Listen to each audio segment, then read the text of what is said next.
Okay, and we're back. It has been a little bit. I'll be honest with you. I played a bit without recording, so I've got a bunch of notes of what's happened, but you won't actually see what's happening on screen. So let's go through them now. So first up, we have B. B has created a legendary weapon rack called Ursa Bobru. Its description is that it is encircled with bands of rectangular chert cabochons. So it's just all made of chert. Really loves chert. Just a really nice weapon rack. Speaking of B, something that I found interesting, if you remember last episode, Wheels was in love with somebody and was in a relationship. And I look at the relations and guess who it is? It's bloody B! B and Wheels are lovers, which I think is just delightful. We've also started our military. You can see I'm training up a little squad of 10 to be able to defend our fortress. But in the meantime, if you remember last time, all the fellas had a need to fight or get into mischief or something like that. So what I've done is created a squad called the Bees of Pain. And the Bees of Pain don't have any equipment, so they just practice wrestling. So we're basically made WrestleMania for the fellas to kind of keep us all entertained. Next up we have Zilirigan. It is a scepter, a legendary scepter that was made by Inod Zaldatin, one of our dwarves, one of the randoms. It's a pig iron scepter. It's encrusted with oval chert cabochons and encircled with bands of llama wool. It's adorned with hanging rings of hematite, which is like an iron ore, and it menaces with spikes of dog bone. On the item there's an image of Ute's doomed workers, the goblin, and Ella's gem system, the human, in pig iron. Ella's gem system is striking down Ute's doomed workers. The artwork relates to the killing of the goblin, void ghoul, Ute's doomed workers by the human, Ella's, in the Bald Hills, during the furious battles. Next up we have, we were turned into a barony. I'm not sure if I updated you last time with that, but we are now a barony, and Moabi is our baron. So barons make mandates, so they basically say, all right, we need to create something, and we're also not allowed to sell things. And what Moabi has so far done is he's ordered us to make splints, just wooden splints for, when you break a bone. So we've had to make 5 wooden splints. We've also had to make some cotton hats, and he's also banned the export of splints, which is great because they're not worth anything anyway. Finally, the last little story. Something cool happened. So as you can see, when the military is training, you get these little notifications saying that the dwarves are sparring, and you can see there I got a little notification that a cat child is sparring. I was like, oh my god, are there cat people in this game? And I click it and have a look at the log. It's just the militia commander charges the kitten. The kitten looks surprised at the ferocity of his attack. He collides with the kitten's knocked over, and then it stands up. So what's happened is while these guys are sparring and having their little training session, a kitten's walked in and then gotten in the way and gotten charged by the dwarf. Alright, so we've had an elven caravan from Lalaladisa arrive, so you can check on the world map and kind of have a look around for elven places. Probably not going to find it because there's so many, but basically somebody from one of these elven civilizations has come to visit. They have visited before, and we tried to trade with them, but they're basically super vegan, and if you try to trade them anything that is made of animal parts, or if it's made of wood, they get really pissed off and they don't trade with you.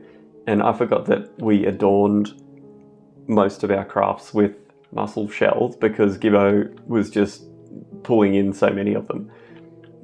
So I tried to trade something that was adorned with mussel shell, and they got all pissed off. And they've sent an envoy over and basically said, stop cutting down trees or we'll come and kill you. And guess what? We need wood to survive, so we're probably going to go to war with the elves soon, which is fun. Okay, so a vile force of darkness has arrived. This means that we're being sieged. And it's usually goblins or the undead or something like that, but it looks like dwarves. So we're going to just check these guys out. And we're going to look at where they're from. So groups, no groups.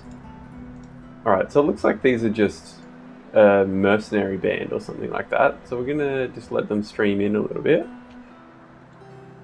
And check out, not stocks, population. Other, 2, 3, 4, 5, 6. So it looks like 6 Marks Dwarfs.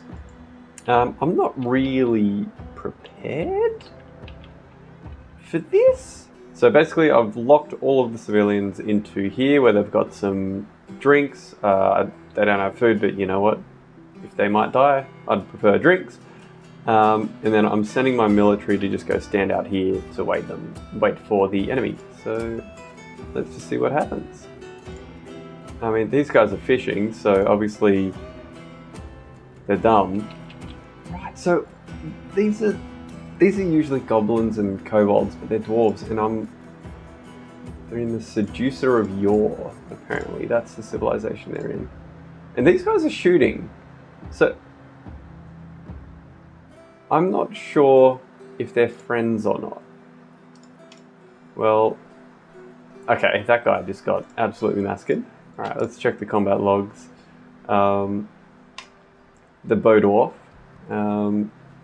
he's shooting somebody and tearing the nervous tissue in the middle of the spine.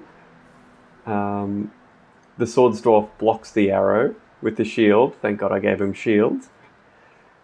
The Bow Dwarf loses hold, so his gloves come off. The Swords Dwarf stabs him in the arm. He stabs him in the leg. An artery's open.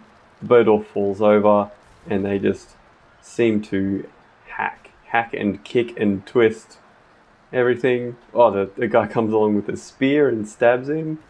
Swords Dwarf stabs he's in the back teeth with his sword. So this guy's dead. He's knocked unconscious. He's gone. Let's see how the thief went. It looks like the thief got stabbed in the abdomen and then started vomiting. Then he got stabbed in the arm and fractured the bone, and a ligament was torn. And then he dropped his bag and just, again, got stabbed in the guts again. The spear got lodged in the wound. He retches. His cloak breaks. He's well dead. Alright, so those guys are dead. What about R2, the Bow Dwarf? So the Swords Dwarf stabbed him in the foot. Artery was opened. He fell over, lost hold of his gloves. The Swords Dwarf then slashes him in the arm. And he takes a swing, but he misses. And then the Swords Dwarf just stabs him again in the leg. A motor nerve has been severed. So it's really interesting to combat in Dwarf Fortress. Basically, no one has health. They have blood, and they have an amount of blood in them. And they also have every tooth. I'm not sure if it's every teeth, but it's like front teeth and back teeth. Every finger, every toe, every arm, leg, hand, foot, everything, every part of the body is broken down, and then they each have ligaments and muscles and tendons and stuff like that where they should. And so when somebody stabs someone in the left arm, it goes through and says, okay, does this sever a tendon? If it severs a tendon, then they lose grip, so they can't grab things, which means they can't climb or they can't hit you with swords and stuff like that.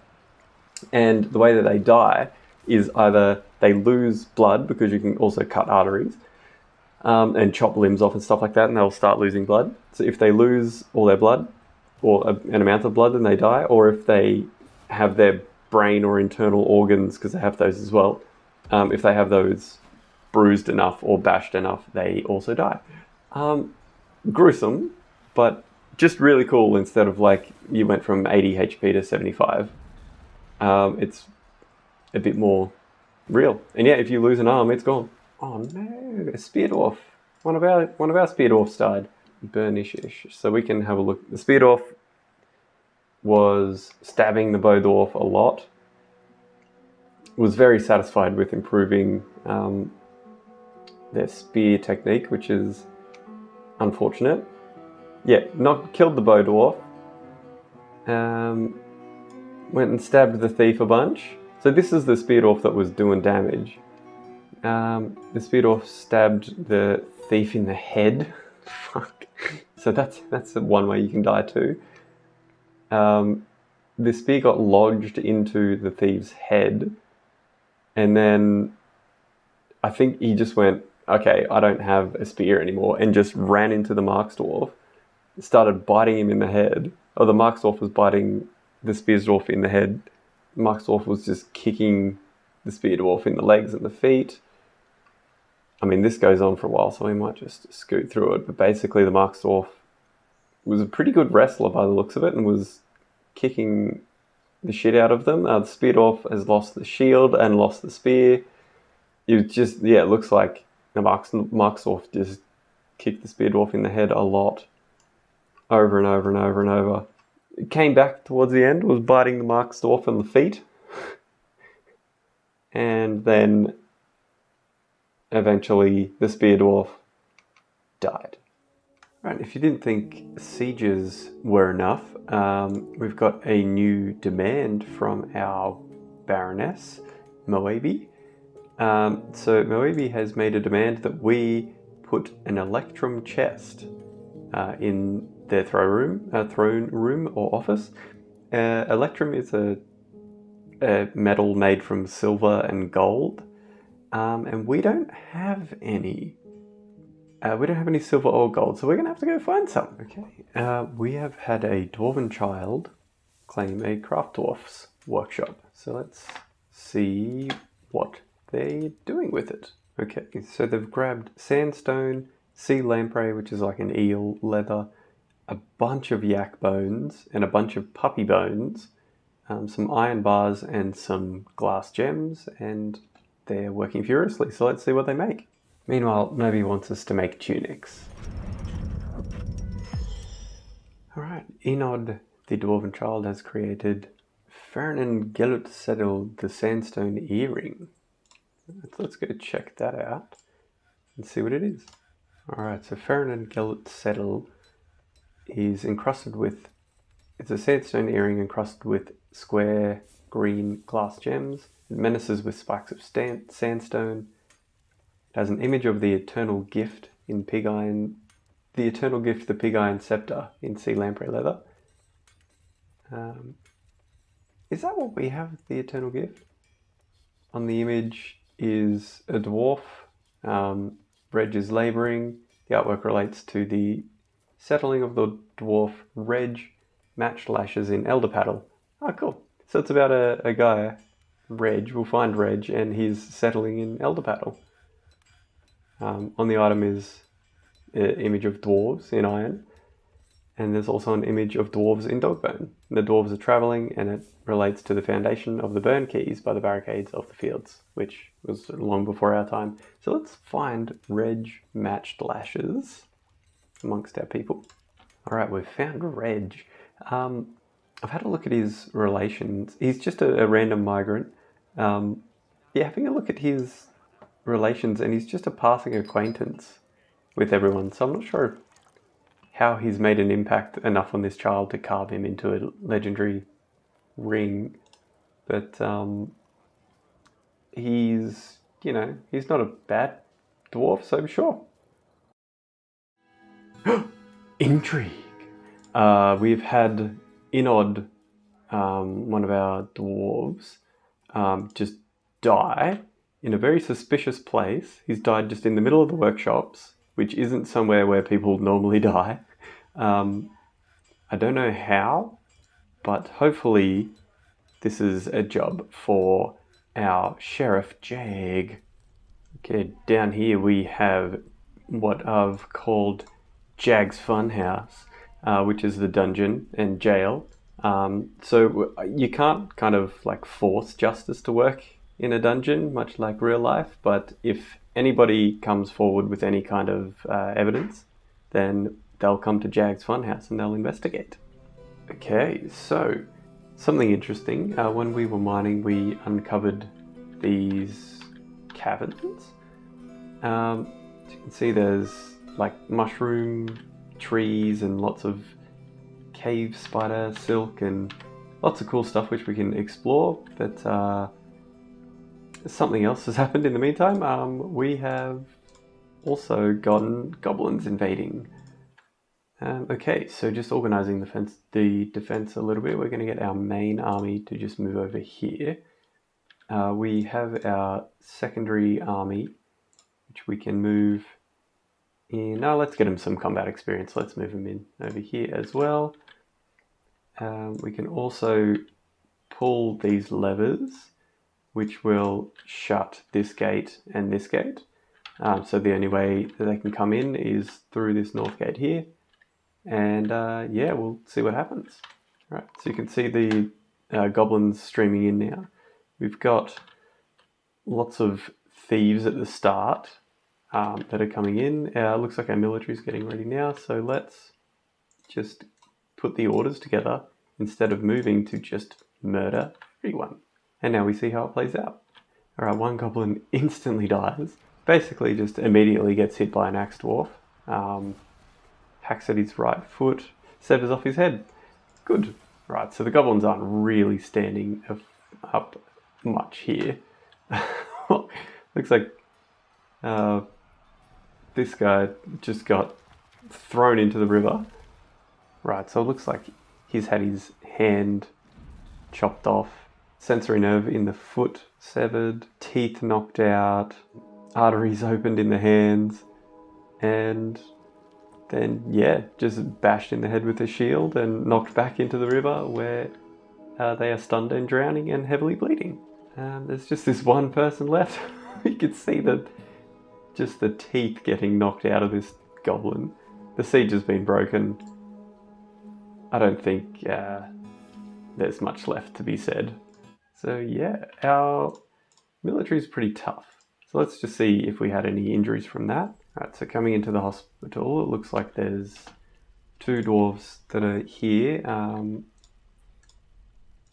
They are waiting to be diagnosed, but if you look at it, okay, there's nothing in the description, but the ability to grasp is somewhat impaired, and this one still needs diagnosis, but neck is torn open, so that's no good. Yeah, we'll see if the docs can fix them up.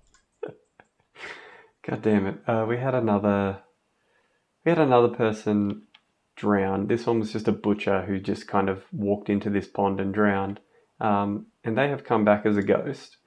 So they are just a ghostly butcher, just walking around being a ghost, and they're haunting someone. And oh, who is it? Oh, it's Gibbo. It's poor Gibbo. So we're going to try to build a slab and get this ghost put in the ground again. Alright, so while I was busy trying to make this slab to make the ghost go away, it looks like our staff, one of our very expensive legendary staffs, was seen being stolen. So let's just scroll up to, let's go to our tavern, and it is certainly gone. Looks like before we get into this, let's look at what Naomi wants. Oh look, we're not allowed to export splints and tunics. What's new? Okay, so what we can have a look at is our justice system, the theft of the eternal gift. We can see that Reg, the pump operator, has been accused, and a couple of other witnesses saw that the object was missing and that Reg, the same Reg, was admiring it. So it looks like this Reg Sinstotenol is probably guilty. So let's have a look who that is. Who's a pump operator? Reg, oh no, he's in our military. That's no good.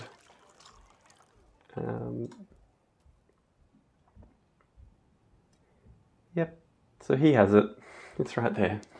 We might have to kill him. We'll see what Jag does to him. Alright, so turns out that while our great Dungeon Master Jag was making green glass blocks instead of interrogating the prisoner, he's gone and passed over the legendary to this poet, Monom. Right, so Monom isn't even part of our civilization. He's just a guy who rocked up.